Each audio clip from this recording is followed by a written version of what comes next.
Deadpan Ghosts is a horror media podcast and, as such, may feature discussion of mature or disturbing subject matter. A full list of content warnings for this episode can be found in the description.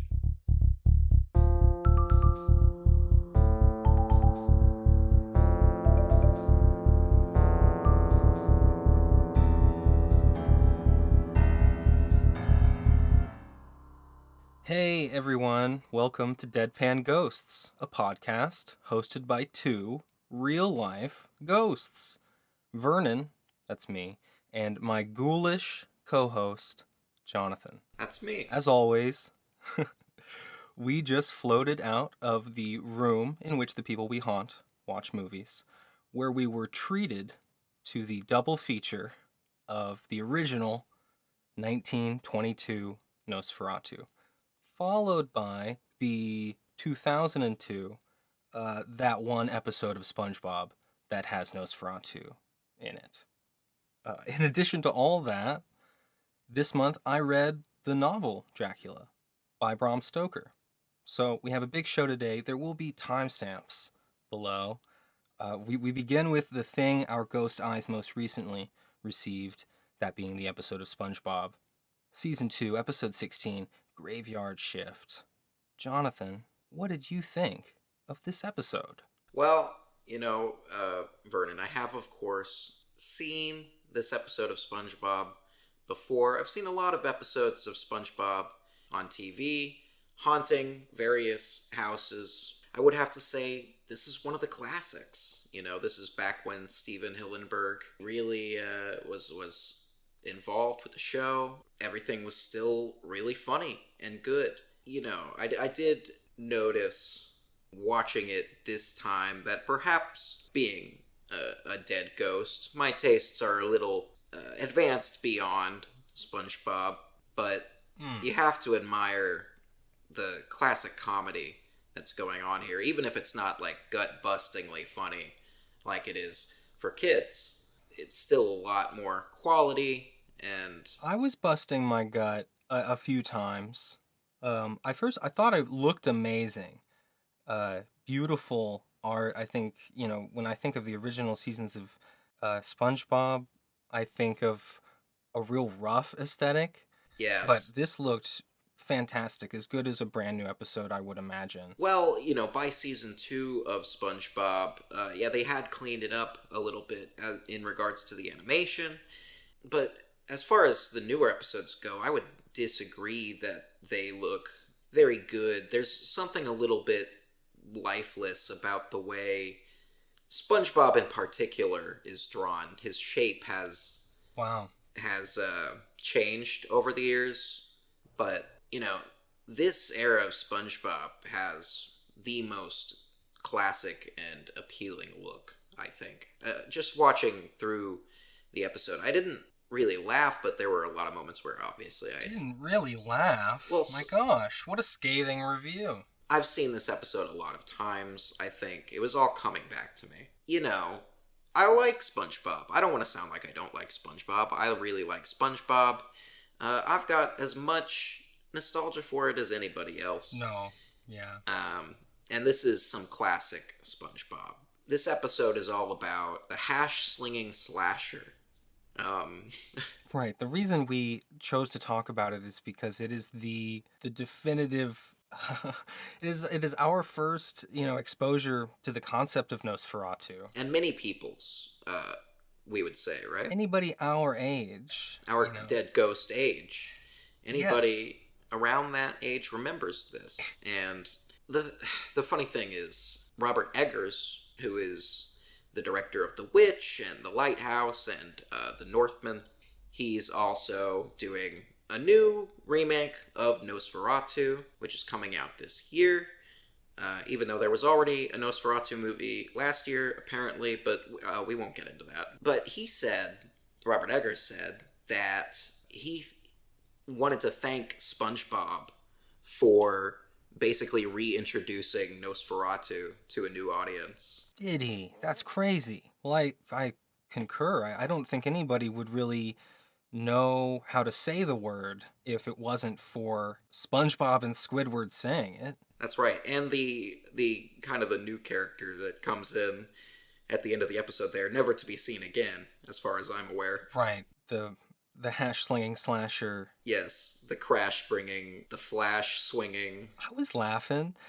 Every line of this was so ingrained in my in what's left of my brain. I kept writing down lines that, so the plot is that they want to make the Krusty Krab open 24 hours a day. Right, Mr. Krabs sees money in his eyes, like usual, and he makes Squidward and SpongeBob work 24-hour shifts because they're the only ones that work there, and so they have to be there all night. Right, and SpongeBob is so excited about doing things at night. That's what makes it different. That's what makes it fun and special. And people talk about rewatching this show and seeing it more from Squidward's point of view, and like SpongeBob is a little kid with way too much energy. And this episode was a pretty good representation of that. Yeah, exactly. Because, Squidward is being asked to work an appalling shift. He just finished his day of work. I know. And he has to just keep working. He starts out the episode and he's like, 8 o'clock, closing time. And, he's gonna get the fuck out of there. But Mr. Krabs puts a stop to that. And SpongeBob's really excited, and he's annoying the hell out of Squidward. One reason I just feel like SpongeBob is classic, but my taste may have evolved past it just a little bit, is because a lot of the humor of SpongeBob is about how annoying SpongeBob and Patrick are, which can be a little grating. SpongeBob just makes some of the worst noises in this episode, I think. Would you say so? I would say so. Well, I would completely agree. I haven't rewatched an episode of SpongeBob in years, and in the interim, I was a very sound-sensitive person, but now I'm an extra sound-sensitive ghost. So I was super interested at how the show that takes place at a restaurant, like how much eating there would be, but there was more screams than anything else. I know this is kind of like a horror-themed episode, right? But there were extended sequences of lots and lots of screaming, yeah, which was bad, and it went on super long for comedy's sake, and it wasn't funny. I had to turn it down with my ghostly powers. For sure. But, I was still smiling all through the episode. I remember it well.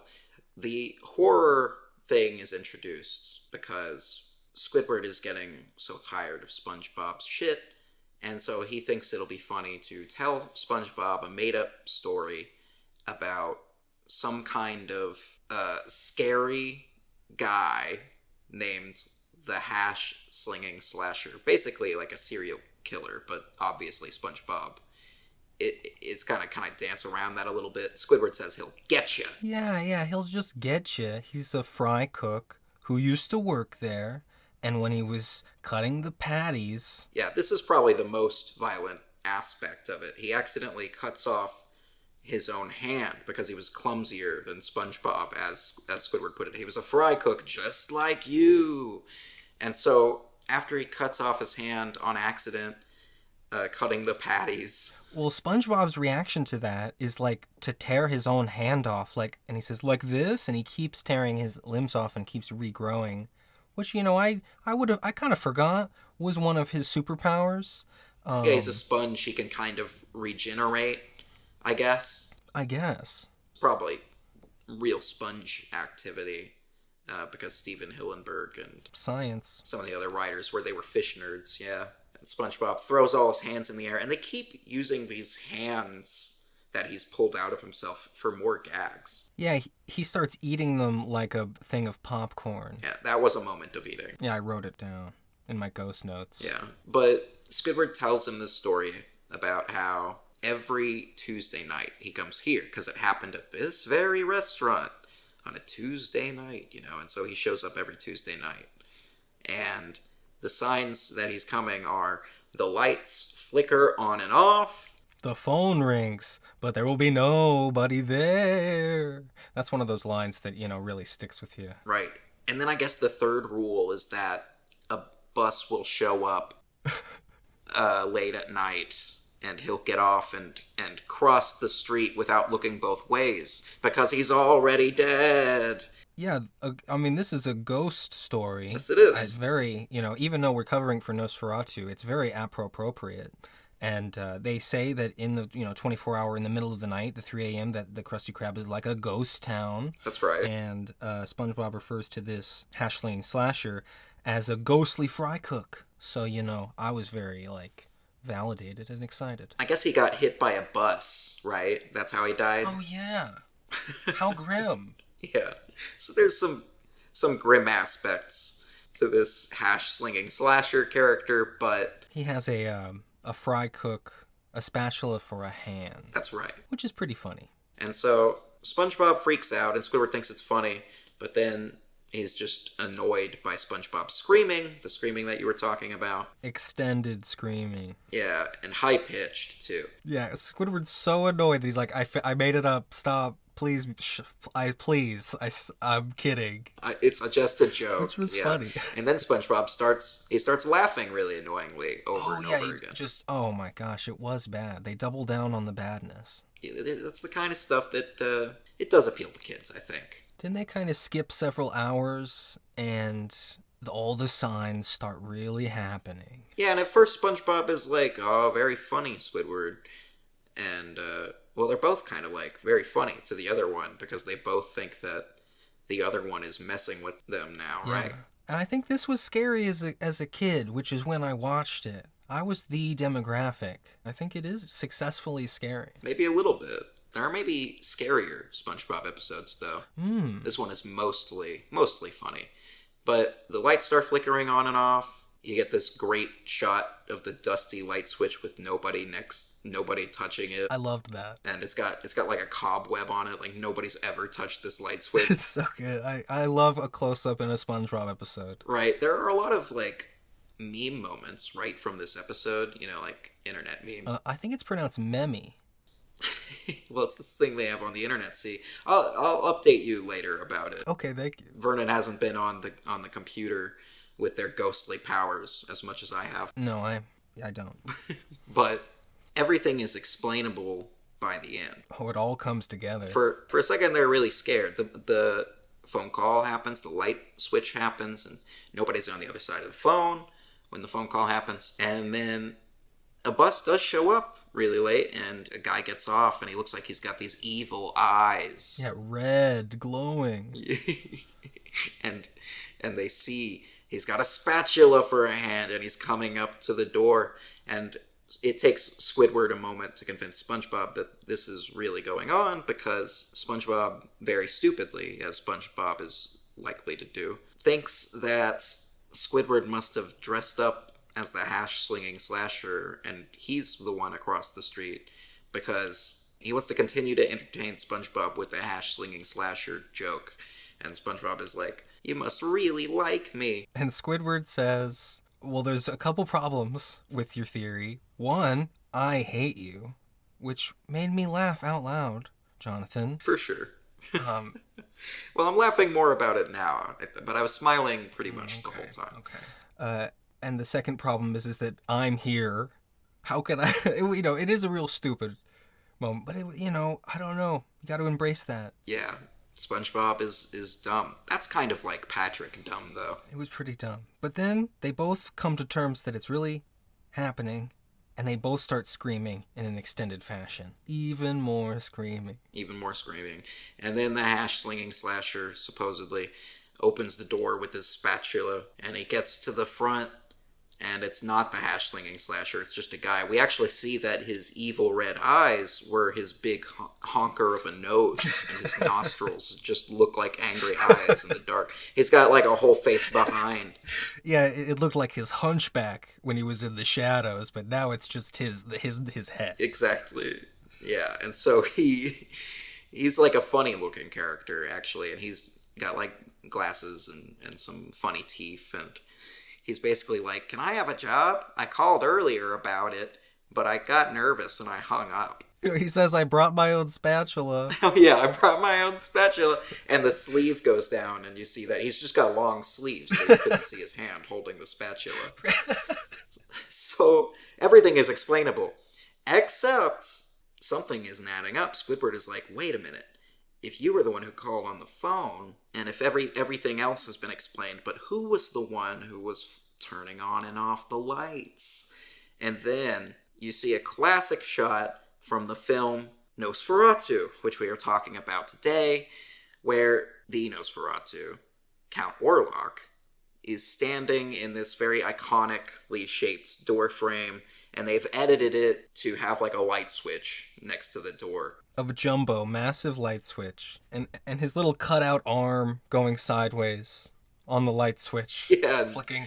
Flickering on and off the light. So SpongeBob and Squidward, and does the new guy join in with them? Oh yeah, I was looking at him. He's like, they all respond as if, oh yeah, so familiar. This is the most regular thing that has ever happened. Hands on their hips, and they're like, Nosferatu.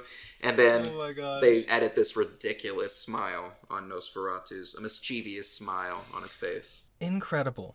And that is a lot of people's first experience seeing Nosferatu. And no explanation. No. I didn't know it was, a Dracula thing? Yep. Kids had to ask their parents. Or just wonder for years. And find out this year. Maybe some of them found out this year. Yeah. It's true. We're of course a little more familiar with Dracula. Vernon, you're a big fan of Dracula. Oh yeah. Which is... I was super excited for this double feature. And we wanted to kind of jump out of our shell a little bit of just mostly talking about ghost movies and movies with malevolent spirits. Now we're talking about a vampire film. So tell me a little bit about, your experience with Dracula. You've read the book recently. Did you finish the book? Well, Jonathan, I'm only a ghost, I was able to read the book via our very superstitious people that we're haunting. They leave out a ghost book every month. And that's a book in which you leave it out propped up, and every time you go through the room, you flip a page so that the ghosts that haunt you can read the next one. Yeah. So, it was the holiday season. There was a lot of traffic through the house. I got through 121 pages, okay? They introduced Van Helsing, okay? Give me some credit, Jonathan. That's pretty far into the book. No. It's a 400-page book with really tiny text. I thought I could do it. It was wonderful. And I'm excited to let it flavor my thought process of this. Bram Stoker wrote that in 1897. This movie came out in 1922. Specifically, the full title of the film is Nosferatu, A Symphony of Horror. Oh my gosh.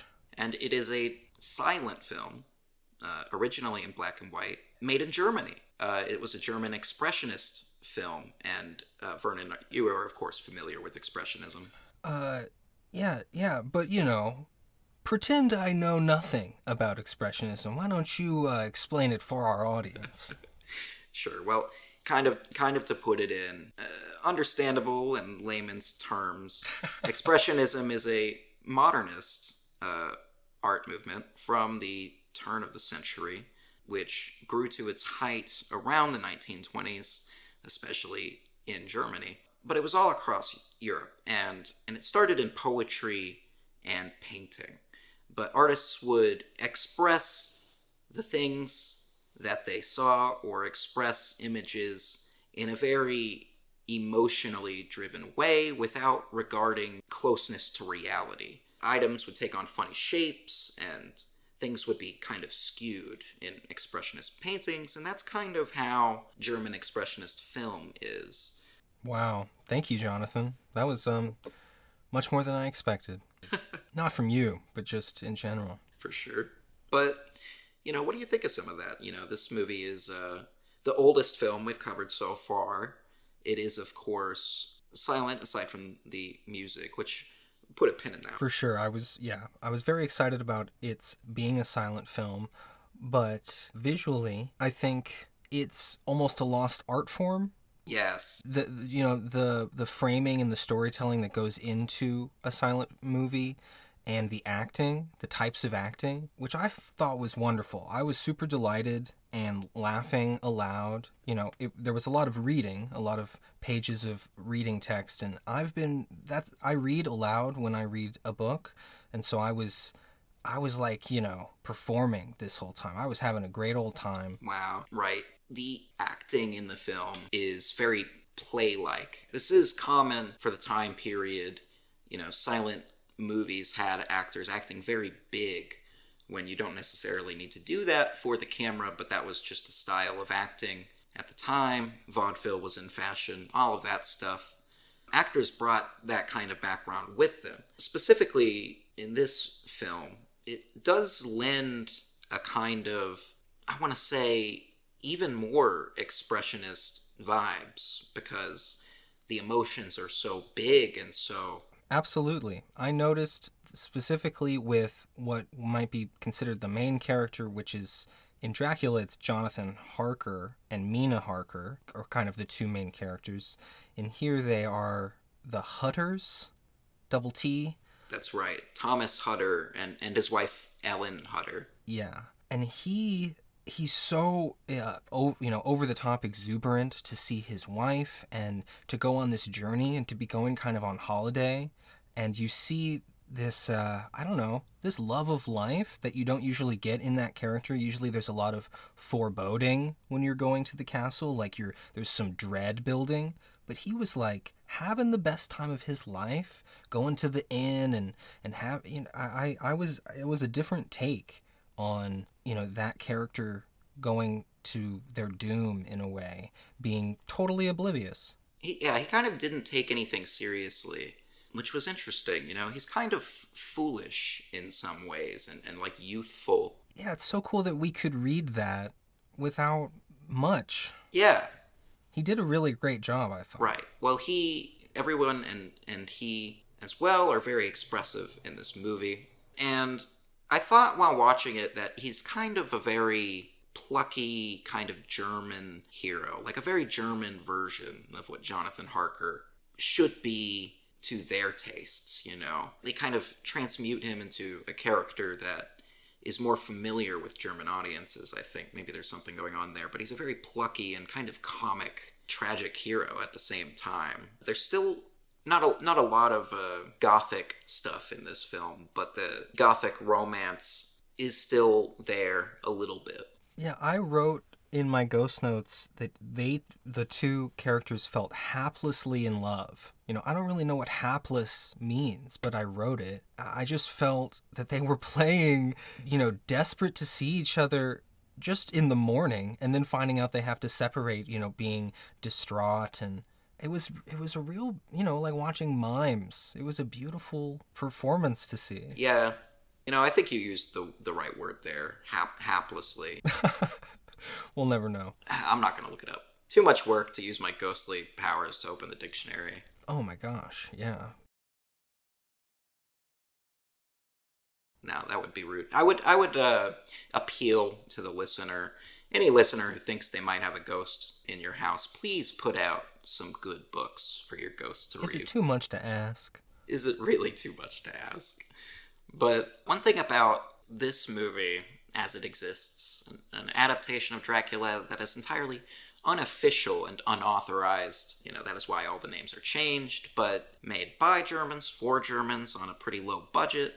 That's interesting. I'm ignorant. I don't know what reads as specifically for German audiences. Well, I think that, I have a sense that a lot of the stuff in the movie is more Germany specific. Definitely the area and the countryside and just the way that people are and act. They did change all the names except the country of Transylvania and the Carpathian Mountains get a mention. Yeah, they kept that. But we're lucky that we can even watch this movie because the Stoker estate, I believe, ordered that all copies of Nosferatu, A Symphony of Horror, be destroyed. Whoa. But ultimately some copies did survive, and it's now considered a very important film in the early horror genre. And it really influenced a lot of the later Dracula movies that we would get. Yeah, so many of the images I felt really stuck in the future retellings. One thing that just occurred to me about maybe the German influence of the movie is the way that the lore of a vampire crosses over with the term phantom. There's a lot of mentions of Dracula, or not Dracula, of course, of the vampire being a phantom. Hutter finds a book that's like, well, I wrote it down. It says,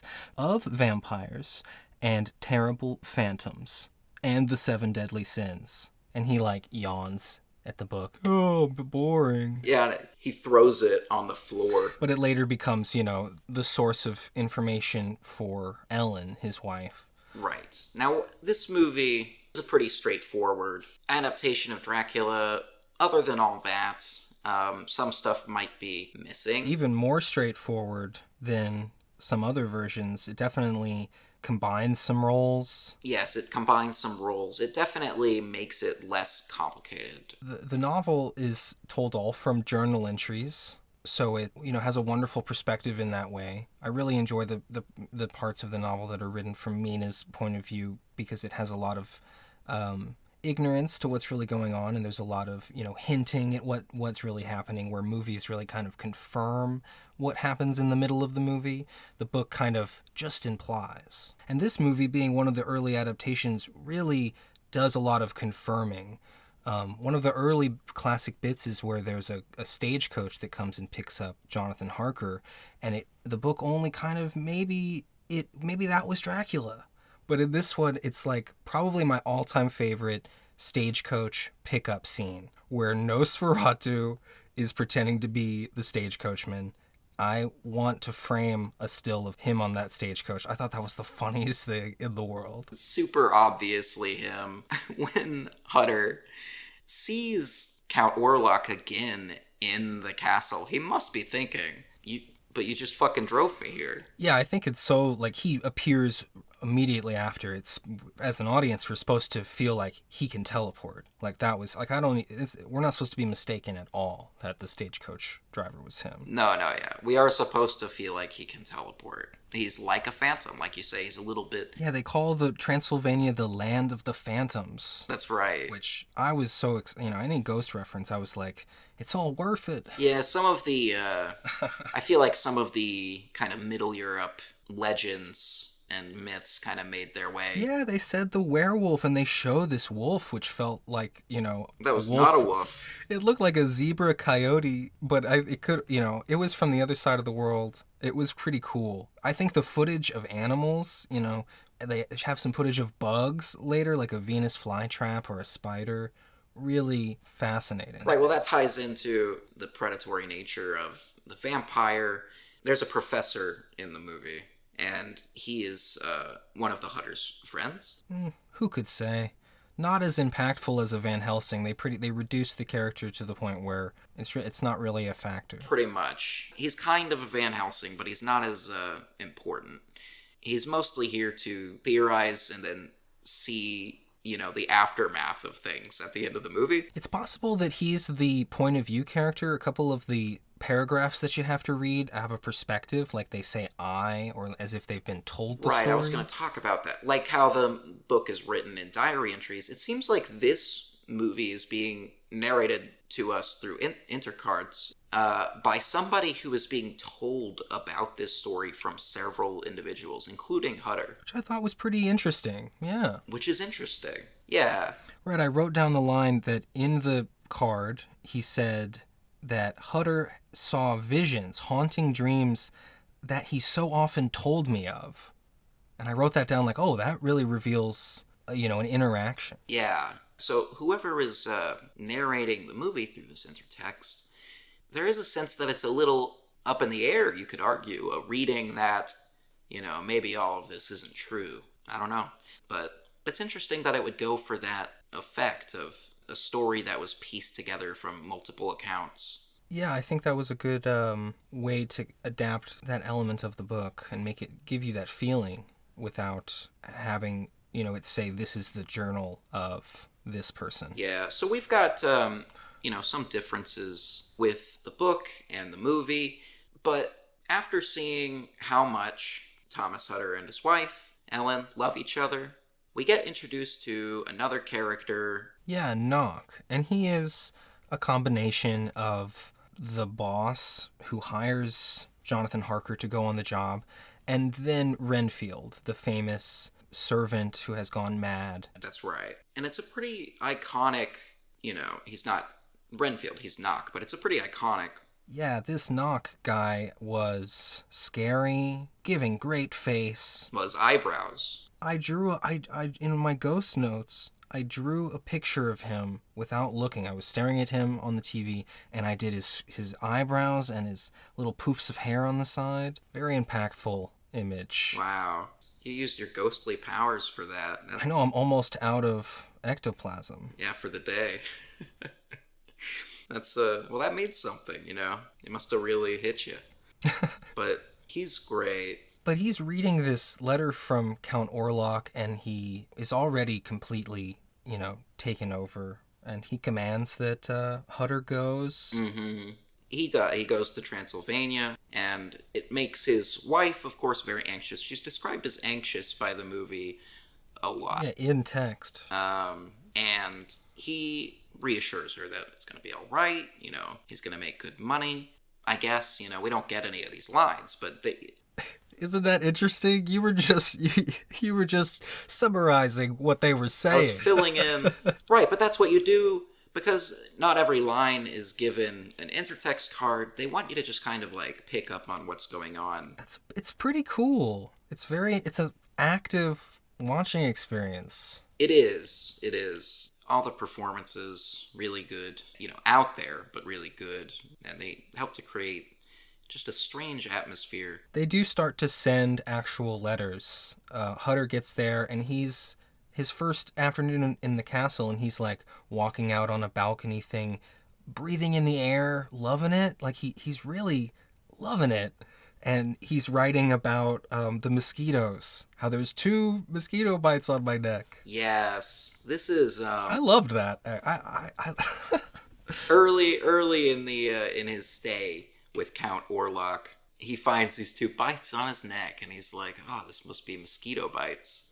And he does, while he's writing the letter, have a bug land on the page, it seems, and he shoos it away with the page. So he connects those 2 things in his mind. But yeah, he writes her a letter. He tells her not to worry. Basically, he's doing great, but the mosquitoes are a little annoying. Yeah, we have to read this letter again later. There's 3 cards of it that they show for the full amount of time again later. One of them is don't worry about how this castle makes you have strange dreams.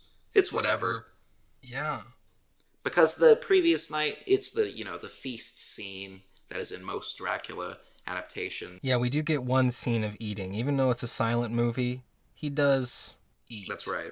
But you don't have to listen to it. So isn't that nice? It's kind of serene to watch a scene of people eating and there's no clinking, there's no eating sounds. Okay, it's true. I was comforted that I knew there wasn't going to be the sound. It's true. I loved the experience for that. All you had to listen to was the score, which was pretty orchestral. Now, on that note, I do want to say we're not sure which version we have seen. We did watch on the TV of The People That Were Haunting, we did watch the first recolorized version of the film, but we couldn't find out which soundtrack that had. Basically, there's been a lot of different ones over the years because the score is mostly lost.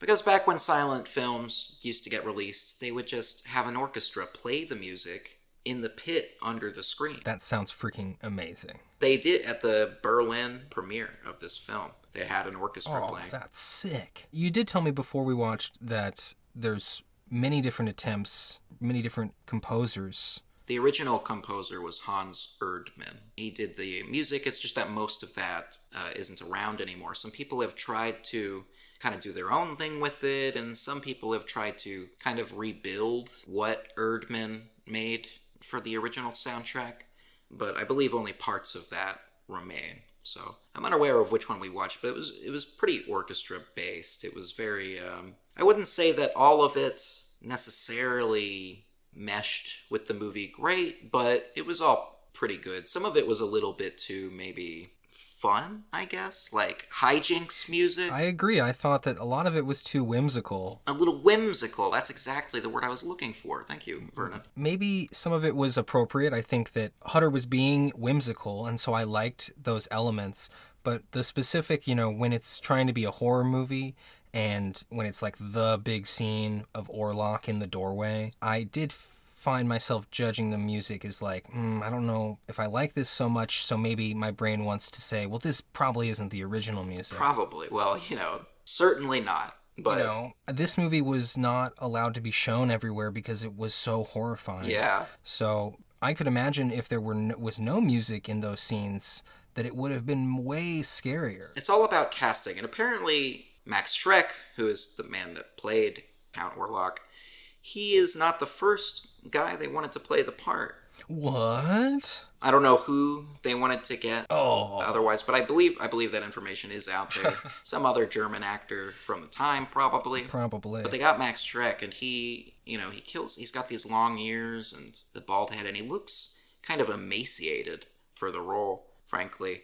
And he's got these long, long fingernails. Audiences at the time, they couldn't handle it. People thought he was a real vampire. Yeah. That's how scared they were of Max Schreck. Yeah, the teeth design is really unique. Most vampire teeth are separated. They're on your canines. But his teeth are right in the center like a rat. And this movie, probably more than any other Dracula movie, hit on the metaphor of Dracula being a thing about the plague and the spreading of disease at that time. And this movie really did that. Yeah, it really hits on that front. We know that Dracula has to be buried in the soil of maybe Transylvania. That's in one of the versions I've seen. But this one specifically is like, it needs to be from plague dirt. Yes. That's full of rats. So all the coffins, there's a crazy scene where Hutter is looking out the window, and you usually get this in a Dracula movie, where the boxes of dirt are being loaded on a cart. But instead of it being, people from the village, like it is even in the book, Count Orlok is doing it himself. He's just like lifting these coffins one-handed, stacking them with then magic, like they float into place. Yeah. Crazy. He also has super speed. Many times it's shown they cut frames to imply that he is moving faster than you can see. That's right. They do that. He can go through walls. Yes, they like to show you he can go through walls, and he's kind of ethereal, like a phantom. He can kind of disappear and reappear in other places. Loved that. He is like stacking his coffins on this thing, and Hutter has been having a lot of weird experiences with Orlok, but I think he's chalked most of it up to, this castle is making me have weird dreams. This is the land of, Phantoms. But he's freaked out by Orlok, and he passes out a lot. I think he's already been terrorized by Orlok at this point through that classic door frame. Right, that scene is really interesting. It's like the big scene that implies he feeds off of Hutter. But it's also, they show a card that says, at that moment. Right. And it cuts to Ellen, and this usually is not done like this, but she kind of feels the experience happening. Like she senses that Hutter is being fed on, maybe, and she walks out on her balcony and is like drawn out. They usually do that where Mina is drawn out onto something, but it's not usually timed like that. It was interesting that it felt like he was communicating to Ellen, or Orlok was, through Hutter? Maybe. Through the feed, drinking his blood? Because at one point, Hutter has, a picture of his lovely wife Ellen fall out of, I guess, his pocket onto the table where they are eating. And Orlok sees it, and he's like, oh my god, your wife has a lovely neck. and Hutter is like, what a weird compliment. But also is a little freaked out because Orlok's been doing weird shit. Hutter cuts his finger, and Orlok wants to suck the blood off his finger when they first meet. And obviously he wakes up with these bites on his neck, and he passes it off as mosquitoes. There's no point in time in this movie where Hutter stops kind of rationalizing what is going on. You know what I mean? Yeah, I don't know if he faces what's really been going on. Ultimately, it's Ellen who is... Yeah, she reads the book. She does read the book. Because Hutter, after Orlok leaves with his coffins, he's going to Germany to basically live in the abandoned old house right across from Hutter and his wife. Right, that was a funny detail. In the books, the Carfax Abbey, where Dracula is moving into, is across the street from the insane asylum. And I think it was an even more horrifying...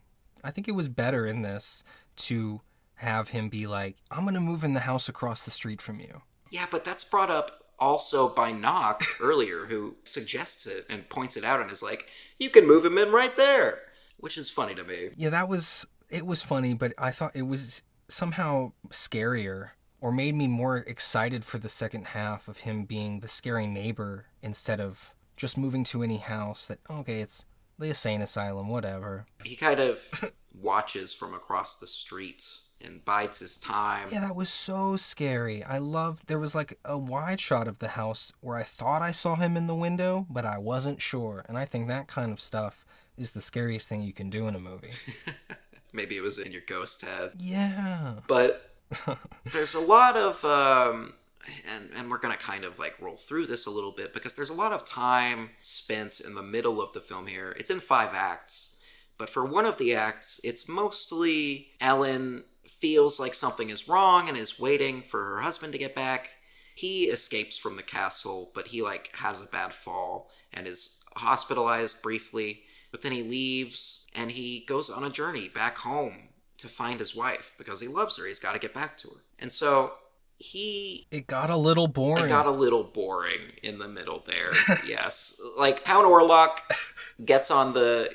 Well, first his coffin gets taken on a raft, which is really funny. Which was cool to see. Really, like, all the footage is so... The footage is great. Like, the shots, the framing of this film, a lot of it is beautiful. I would recommend it. But the colorization wasn't very good. Okay, it was fascinating to sense what the process of colorization might have been. You know, these, like, different passes of colors and... I don't know, it was jarring, and I probably would have wished I didn't watch the color version, because it would kind of flicker, because it's frame by frame colored. You're right, that was the version that was available to us from the people that we're haunting. That's okay, you know. But this movie does get a little boring in the middle, because, like, Orlok's coffin gets put on a ship, and we just get a lot of shots of Hutter going home on a horse. And then it cuts back to the ship. Yeah. And then it cuts back to Ellen. And then it cuts back to the ship. And it's supposed to, you know, provide this feeling of like, oh my god, everything is culminating at the same time. But it goes on for too long. You know, a modern movie would do a montage or something, right? Yeah, just a couple years ago, they made a movie called The Last Voyage of the Demeter. It's just one chapter in Dracula, in which Dracula feeds on all these people on the boat, and the captain ties himself to the steering wheel. Right. He did all of that, you know? A lot of that is in this movie, and like people sometimes complain that the ship stuff is not in a lot of Dracula adaptations. I think that it's probably a wise decision to cut it out of most, but I think that it does actually work pretty well here. Just knowing that these filmmakers were working on a low budget in 1922 in the Weimar Republic in Germany, but they got a ship, and they made the most of it. It was gorgeous. And they used all of those plot points. You know, we get to watch the captain and his first mate go down to the deck where the delirious sailor is, and he's like telling them that there's a mysterious passenger, but they're like, oh, he's delirious. You know, he's sick, he's feverish. And he dies. All the other passengers start to die. This is the good part of the ship stuff. Eventually, it's just the captain and the first mate left, and they're hoisting the last dead sailor overboard, and they look beat, like they've been doing it for a couple hours or something.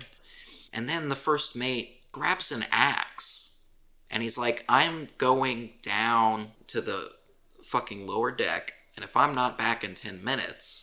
but then he kind of just trails off. The card says, if I'm not back in 10 minutes, ... And I thought that was, like, the coolest.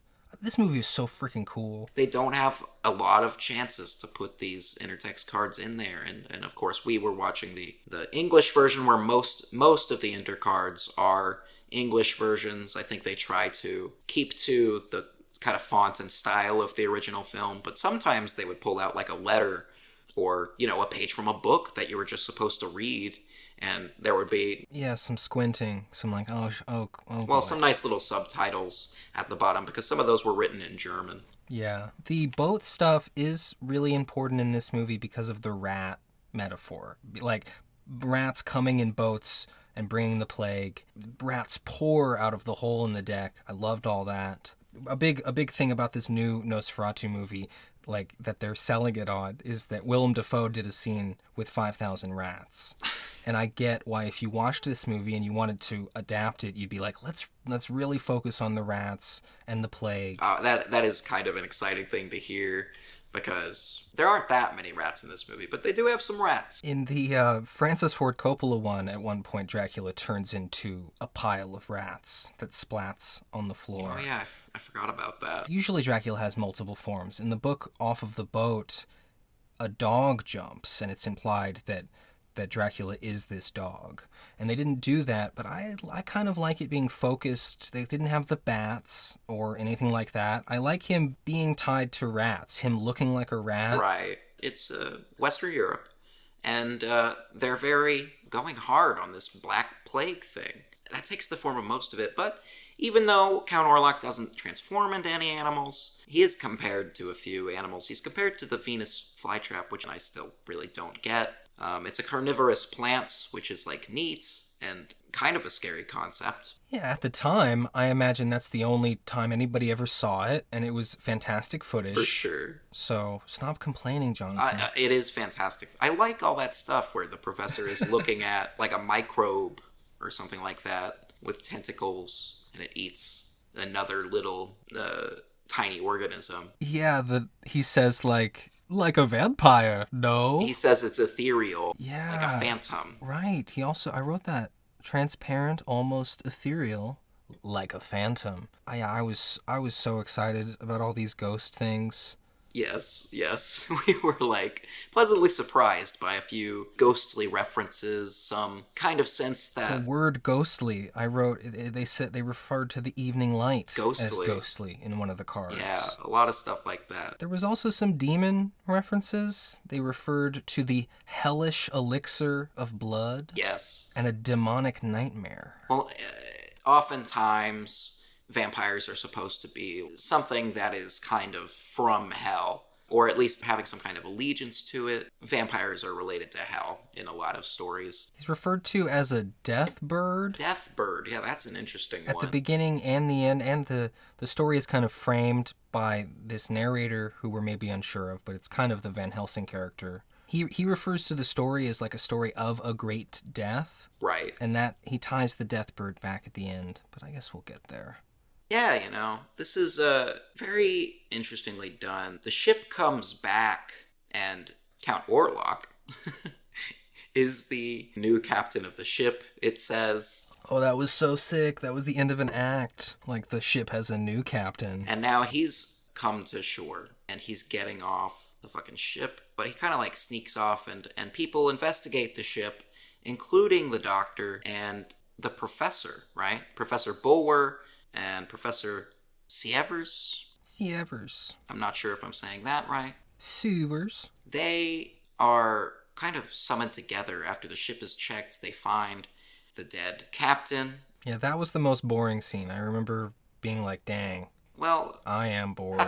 When we were in the science room with all the science men being like, how do we explain this? I'm like, cut, I don't care. Right. Well, they're kind of like, they find the captain's log, which is interesting because that whole part of Dracula is written from his perspective as if he's writing in his diary, right? Yeah, I think there is some of that. A lot of it is like there's a report in the newspaper. Like, we get an extended newspaper article talking about the police report and the local theories about this boat that drifted into the harbor, and it's all from an outside perspective. But the interesting thing here is that they read this log, and they get to the part about the delirious sailor who says that there's an unidentified passenger on the ship. One of them shakes their head like, no, that can't be real. And then they get to a part about how there's these rats on the ship. They might be carrying plague, and then that makes them all freak out. They're coming at this like scientists. That's obviously what they're worried about. And so the news spreads through the town. pretty quickly that there is a danger of plague. And then people start dying. People do start dying. And it's this incredible scene, I think. Just a guy going door to door and marking each door with a white cross with some chalk to show that someone has died here. This place is infected with the plague. Yeah, and then they have a big shot of people carrying their coffins out. Down a street. That was great. They're all walking down the street, and Ellen is watching them. She has been worried about her husband, but he pretty much comes back pretty soon. Meanwhile, Knock has been committed to an insane asylum. This is where his character starts to be more like Renfield, and he was revealed pretty early in the movie to have like some paper with a bunch of occultist markings on it. You can tell there's something sinister about him from the start, the way the movie presents him, and he's clearly an allegiance to Count Orlok, like Renfield is to Dracula. So he does all that classic Renfield stuff. He's like snatching flies out of the air and eating them, and he sees some spiders, and that's another thing that is an obvious comparison to vampires. There was a really interesting element where he escapes, and the local people think that he is the vampire. Like, That's they're chasing right. after him. That was really interesting, which usually I don't think gets a play. He single-handedly, strangles the guard, is what they say, but really in the scene he kind of just like pushes him over real quick. And then he gets out of there, and he knows that his master is coming because he like stole a note out of the guard's pocket that said that there was plague. I think it's a newspaper clipping like you were talking about, right? Yeah. And his master coming, this is the funniest thing I've ever seen in any movie in my entire ghostly afterlife. Count Orlok, there are no less than 7 extended wide shots of him carrying his coffin, That's right. one-handed, That's right. from the boat to his new house. I was howling like a ghost. I could not believe what I was watching. I want to watch it on loop. I know. It's the only time in the movie where Count Orlok is not scary. I loved it. It was so funny. It was shot really awkwardly, like, yes, I think from bad angles. Amazing. We're just getting the back of him, and he's just stiffly walking with this coffin under his arm. I mean, we had just seen this procession of people carrying their own coffins, and they all had 2 people a coffin. So this is supposed to be this supernaturally strengthed person. Yeah. It is a direct comparison between the last scene. He's carrying it one-handed. For sure. It's scary, but it's... He can move things with magic, and every time a door opens in front of him, and it opens by itself. Yeah, a lot of that. I loved that. Sometimes he doesn't need to do that. He can just disappear right through the door, you know? He's got a lot of options here for supernatural ways to make his life a little bit easier. His ghostly powers. He's a vampire that seems to have some ghostly powers. Very interesting. But Hutter does get back to his wife. It's a beautiful scene. You know, they're kissing. But she is overcome after finding this book that he brought back, the same book that he didn't take seriously before, which gives all the information about the Nosferatu. Right, and it says that deliverance from this evil can only be done by a lady. Innocent lady. Getting the vampire to ignore the cocking of the crow, the morning light. Yeah, the first crow of the cock. Ah, yes. Not the cocking of the crow. No. When the crow starts, cocking, you want to get out of there. Oh yeah, that's another ghost movie, the movie Crow. We'll get to it. Anyway, Count Orlok, he's watching from across the street. She feels his presence. She tells Hutter that she's like nervous and stuff, and she feels this thing. It's not a plague, it's something else going on. This is all kind of me picking up on body language, right? But yeah, he doesn't want to take that into consideration. She kind of gets him to leave. Yeah, go get the doctor. Because she read that she has to sacrifice her precious blood to the Nosferatu in order to trick him into ignoring when the sun's about to fucking come up because he needs to get out of there. Yeah, we get to read this big paragraph twice. Yeah, we do. And the text stays up there for a long time, so... The second time, it definitely feels that way. For that one, I was like, all right. But Orlok shows up, and some of the imagery in this scene with shadows was super impactful for the rest of Dracula's image forever. Yes. This shadow stuff is probably like the most important stuff we see Count Orlok doing in the movie. It's super creepy and cool. Yeah, she's like clutching her heart at one point, and then he comes in and his shadowy hand floats over her, and like just the shadow grabs where her heart is. I thought that was the coolest thing. I was loving this movie. She kind of has a little bit of like a kind of a moan, it seems. In this silent movie. Yeah, I got that feeling too. He is called a predator vampire, Count Orlok. But yeah, there is kind of some of that gothic horror element of attraction there, even though Orlok is not a sexy vampire like we get in the original Dracula movie from Hollywood, but still there a little bit. We see him sucking on her blood for a long time. Hutter is getting the doctor. They're too late, and it ultimately falls to her. This is kind of like in the realm of, I don't know, we need a virgin lady to stop the thing. A little bit patriarchal and weird. Yeah, I think this story doesn't usually kill the Mina character. Not usually. The movie punches and concludes by everybody showing up late and her successfully sacrificing herself. And Nosferatu gets burned up by the sun, which is not very good. He just kind of like fades out of the frame in one of those like transition shots that they do. Well, for a phantom, I thought it was pretty good. I guess so, but like then there's just like a little bit of smoke on the ground afterwards. It's kind of funny. But everybody shows up kind of after that. And I don't think that they really know or understand what happened. No. It seems that they kind of focus and end on the doctor man who may be the narrator, and he kind of stares at the camera like, a little bit. I guess I'm telling this story. I guess he's the one who's telling the story, yeah. And he put the pieces together afterwards, perhaps. But he doesn't really know for sure.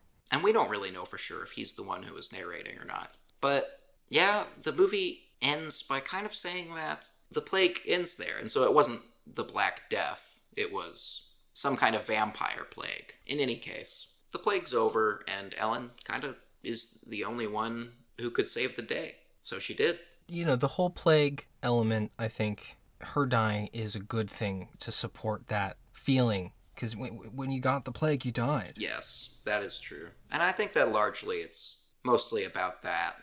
A few things that I want to say. Yeah. Max Schreck, awesome. Yes. Great stuff. We were talking about the other day how much of an impact he must have had because they used his name in the Batman Returns. That's Christopher Walken's bad guy character is called Max Schreck. Tim Burton giving Max his flowers back in the day. Yeah. And we got Gustav von Wangenheim as Hutter.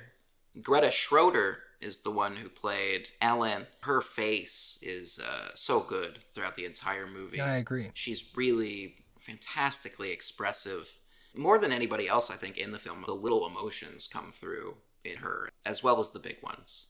We've got some other, probably famous, because of this film, actors here. It looks like most of them didn't have much of a career beyond this, but John Gotthard played Professor Bulwer. And again, sorry if I'm mispronouncing these names. Alexander Granich played Knock. He, of course, again, is a really good mold for the Renfield part. Very impactful. By the end of the story, he started to look like Nosferatu a little bit. He did. He was on the roof at one point, and he really was starting to take that on. And I thought that that's an even more something that's lost in most things, that you start to become the vampire. Well, it's kind of lost in this film a little bit, too, because nobody gets turned.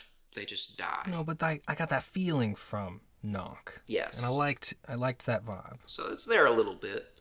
F.W. Murnau directed. He directed some other good films around that time. One of them is supposed to be a real classic. I think it's called Sunrise. And the film was written by Henrik Galeen. Unauthorized adaptation, of course. But he was ordered to do it, I think, by the producer of the film, the other interesting person I'm going to talk about here, Albin Grau. Albin Grau was the producer who started the production company that made this movie, and it was his idea to adapt Dracula, and he was actually an occultist, much like our old friend Knock is in the film. And he was very interested in occult symbols and stuff like that. So he actually had a lot to do with kind of like the look of the sets of the movie and the costume design and all that. He and Max Schreck, I believe, worked on the look of Orlok together. It seems like most people behind the movie managed to avoid or die before, or chose not to, be a part of the Nazi movement, and therefore kind of were able to mostly avoid a stain on this movie that way. But I would like to point out that there is kind of a problematic element to Count Orlok. Much like the original Dracula, people have argued that there are possibly some anti-Semitic things going on with that character, and for this movie, that definitely might be the case. Although there is also the competing reading of Dracula that it's more about, just kind of the ruling class in Europe and how they treat the underclass. They feed off of them, right? Better reading and interpretation to stomach, certainly. One thing that this movie omits from the Dracula story is Dracula's brides. Oh, yeah. Yeah, there's no brides. I don't think they wanted the sex as much. No. One element of kind of a modern Dracula interpretation is the gay dynamic between him and Jonathan Harker, where, Dracula feeds on men as well. For sure. And in one of the paragraphs, he describes Hutter as a lovely man and a dear fellow. So it was still... I still always get that vibe, and it was fun to see it here. And with the omission of the brides, it was even, even more so. Right. But yeah, there is some, queer coding to Dracula, and in his adaptations, of course, that comes through sometimes. The Count Orlok look for vampires is still used sometimes in other movies today, or even from a while back. Movies like Salem's Lot, they like to use that kind of vampire. But most Draculas you're going to see, and most vampires you're going to see, are more of that classic 1930s Dracula look. Bela Lugosi. Bela Lugosi. You have never seen that movie. I haven't. Yeah, maybe by the time we're there, I will have read more of the book. Right. Maybe I'll have read it. I've got a copy of it. Yeah, the copy I have is the 100th year anniversary. It was released in 1997. Well, that's the same copy I'm planning to read, because same house we're haunting. That's true. But in any case.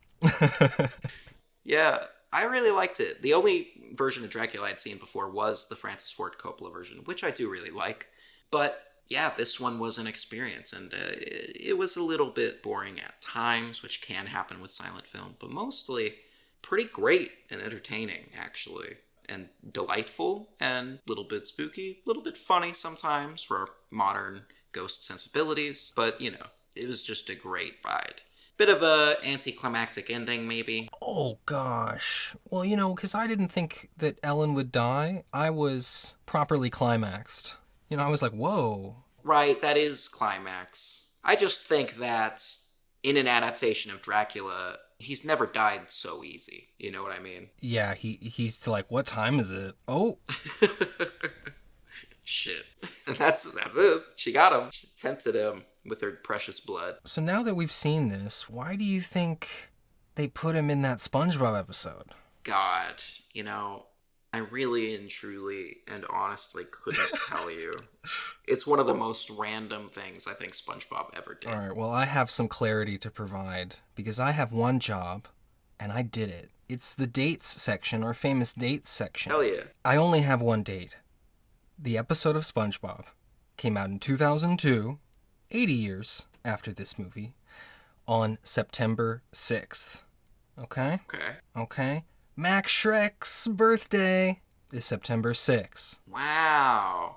They gave him his flowers. That inclusion is so minimal, so brief, and at the end of the episode, I wouldn't be surprised if when they found out the release date that this episode was going to fall on, that just being fans of Max Schreck, they threw that in. I could imagine that being kind of a last-minute addition, actually. I can't think of... that's the only. I was amazed to find. But Verna, this being the first foray we've taken into talking about vampires, we like to look for the good in ghosts. Most movies have bad ghosts. Probably not very many movies have good vampires either. What do you think about everything we've experienced? Well, I was pleasantly surprised at the mythos of vampires being depicted so closely related to how ghosts are depicted. Specifically, with Count Orlok, I think he was not very complex as a character, did not read emotion as much as the other two, and was, more of a force of nature. Yeah. So do I have sympathy? I'm not sure. Certainly not, but Yeah. some stuff that we can relate to. Definitely not going to show up in every vampire media or every Dracula adaptation, but he's got some ghastly powers, and I think it's cool. Yeah, I think it was cool. I want more. This is an undead being that has to live, in perpetuity. And I don't know what that means. Forever. Yeah, has to live forever. But he seems to enjoy it more than us. Yeah, he's flipping that light switch, just glee just on his face. So excited. Big smile. Oh, yeah. Big fucking smile. Yeah, I had a great time. I did too. Very, very classic, iconic, influential, interesting, and hey, pretty fun most of the time. So that gets a thumbs up from me. 2 ghostly thumbs up from me too, yeah. Got our ghost thumbs in the air. Well, I guess it's my job to take us on out of here, right? Yes, Jonathan. All right. Peace and love, everybody. Peace and love.